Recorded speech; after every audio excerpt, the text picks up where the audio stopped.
We go.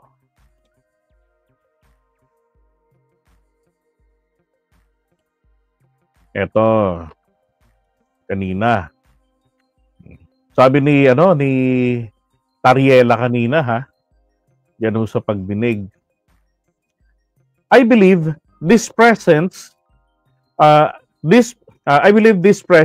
presents an opportunity for us to finally establish legislation that holds trolls, influencers, and bloggers accountable for their online content.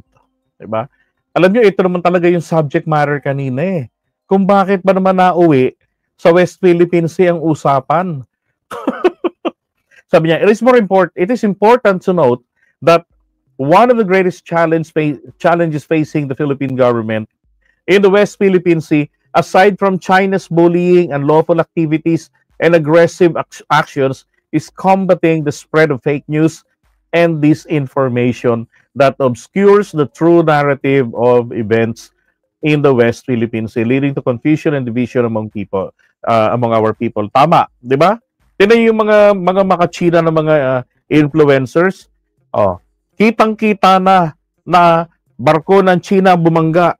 Sasabihin pa nila, barko ng Pilipinas pala yung yung bumangga eh. Ando na yung barko ng China, bakit pa sila hindi pa umuwi? Aba?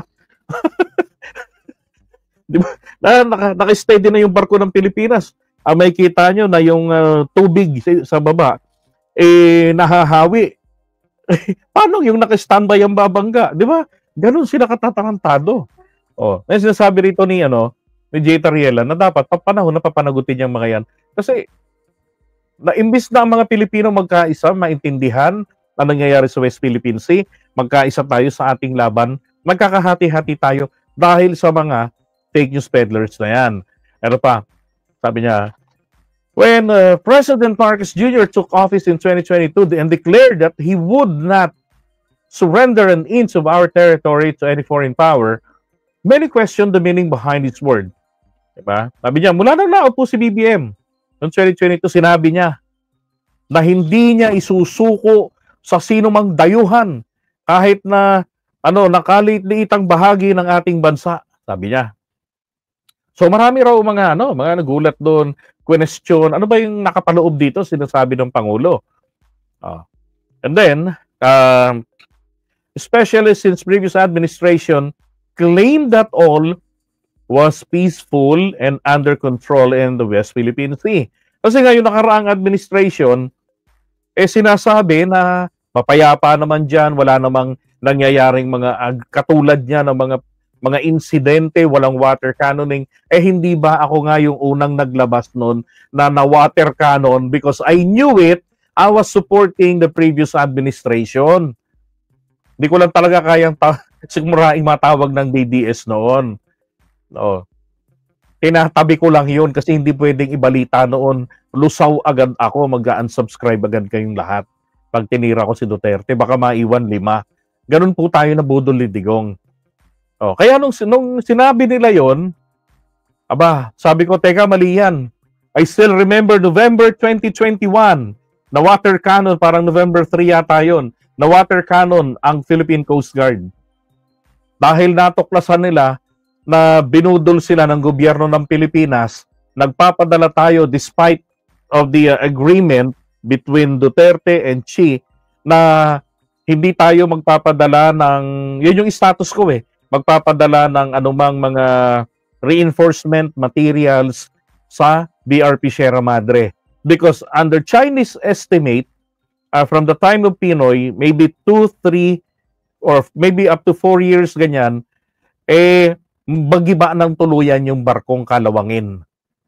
And apparently, nung time ni Duterte, dumami yung tukod. May mga reinforcements. Tapos paggabi, may nagwi-welding doon sa lumang barko. Tapos may mga concrete na silang nakikita. So gumagamit na yung China ng scanner. So napansin nyo, ginagano nila yung barko. Di ba? Yung Unaiza May 1, Unaiza May 2. Yung kung saan nila nakita na mayroong construction materials, iniipit nila yon, hinaharang talaga nila yon. Pero yung wala, hinahayaan lang nilang makalayo kung pagkain lang talaga yung provision. Nangyari kasi yan itong panahon ni Duterte. Nabuking ng China na dinouble cross tayo nitong mama. Bakit po ganon? Hindi tumupad si Duterte sa kasunduan. Hindi ho kasi pumapayag ang Philippine Navy natin. Ang AFP hindi pumapayag na never na tayong magpatrolya sa West Philippine Sea. Kaya nga ang kasunduan na lang nila nung pumalagang mga yan ay once a month. Tapos yung pabayaan yung barko, hindi ho nila pinayagan because para sa kanila, dapat itong i-maintain. Kung hindi ba natin mapalitan pa ng mas ng permanent structure doon, dapat ma-maintain ito na meron tayong poste doon. Diba? So, sabi rito, this misconception is stemmed from the belief that the prior administration had effectively managed the situation. Okay, sabi rito, between 2016 and 2022, only 3 incidents were reported in the media. The first in 2017 when Filipino fisherman, yung FB Jibber, yung nahati sa gitna, di ba? Nahati ng barko ng Chinese militia.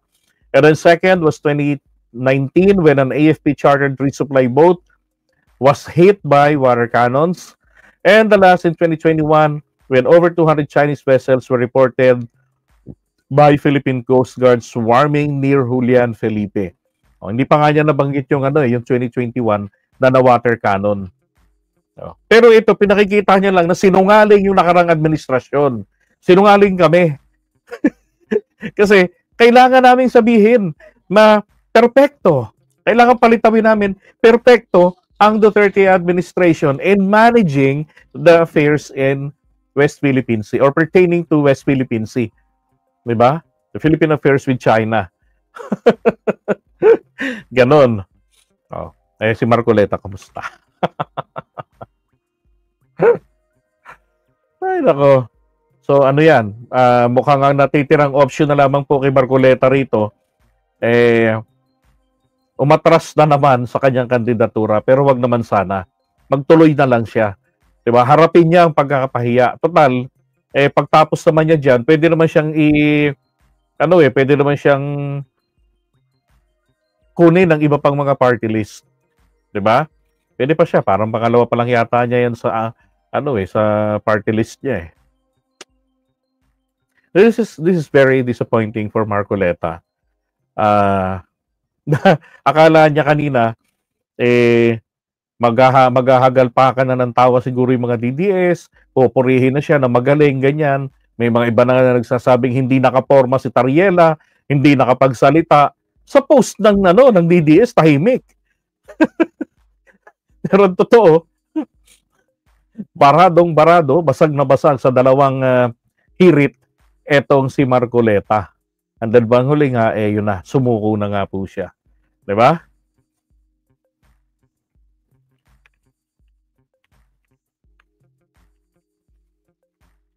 Okay, pag-usapan naman natin yung isa. Pro-China nga talaga di ba? Pag natalo si Marcoleta at dalawa ang mapapahiya, si Digong at ang INC. Ay, hindi, labas na po natin ang INC dyan. Bakit kanyo? Sabi ito ayon sa mga taga-Iglesia ni Cristo, bawal sa kanila ang sumali sa politika. Matigas ang ulo ni Marcoleta, nagpaalam, ibig sabihin, pinilit niya yung gusto niya, pinagbigyan siya. Pero may consequences daw po pala sa mga INC. Members na sumasali ng politika, oras na kayo ay kumandidato, hindi kayo makakakuha ng endorsement nila. Which is consistent doon sa kanilang policy na bawal silang pumasok sa politika. So kapag makulit ka, pagbibigyan ka, di ba? Pero hindi ka i-endorso nila. So malamang sa malamang, olats ka. Tapos, pag natalo ka, tiwalag kang mama ka. Ganun po yun. Okay?